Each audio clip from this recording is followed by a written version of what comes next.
மதுரை மக்களுக்கு திட்டங்கள் கிள்ளி கூட கொடுக்காதவர் ஸ்டாலின். என்ன கொடுத்தாரு? முதலமைச்சர் ஏன்னா விருதுநகர் கூட்டத்தில் பேசியிருக்காரு, நான் சாதிச்ச சாதனையை சொல்றேன்னு சொல்லியிருக்காரு. அந்த சாதனை என்ன தெரியுமா?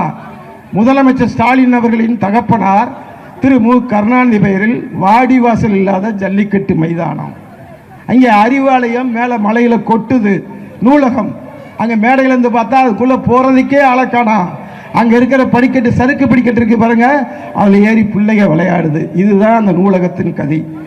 ஆனால் அனைத்திந்திய அண்ணா திமுக மாண்புமிகு அறிஞர் எடப்பாடியார் அள்ளி கொடுத்த எடப்பாடியார் செய்த திட்டங்களை பாருங்கள்.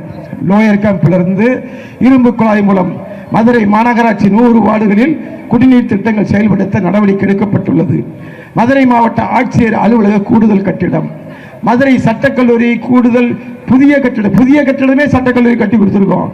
அரசு ராஜாஜி மருத்துவமனை நவீன கூடுதல் மருத்துவ கட்டிடம், மருத்துவக் கல்லூரி விடுதி கட்டிடங்கள், ஸ்மார்ட் சிட்டி திட்டத்தின் கீழ் மதுரை பெரியார் பேருந்து நிலையம், வணிக வளாக கட்டிடங்கள், நவீனப்படுத்தப்பட்ட குளிரூட்டப்பட்ட தமுக்கம் கலையரங்கம், பொதுப்பணித்துறை கூடுதல் கட்டிடம், மதுரை வைகை ஆற்றின் குறுக்கே புரட்சித் தலைவர் எம்ஜிஆர் பேரில் உயர்மட்ட பாலம், மாநகராட்சி புரட்சித் தலைவி அம்மா பேரில் உயர்மட்ட பாலம், மதுரை மாநகராட்சி பகுதியில் 3 தடுப்பணைகள் கட்டப்பட்டுள்ளது.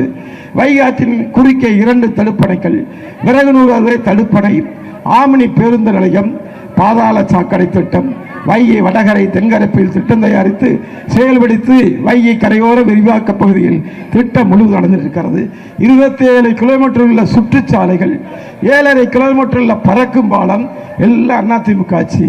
ஆக அதிமுக உள்ள திட்டங்களை திமுகவில் மறைக்க முடியாது, மறுக்க முடியாது. எடப்பாடியார் பொய் சொல்ல வேண்டிய அவசியம் இல்லை. ஸ்டாலின் தான் மிகப்பெரிய பொய்யை அவிழ்த்து விடுகிறார் என்று சொல்லி நன்றி கூறி விடைபெறுகிறேன். நன்றி, வணக்கம்.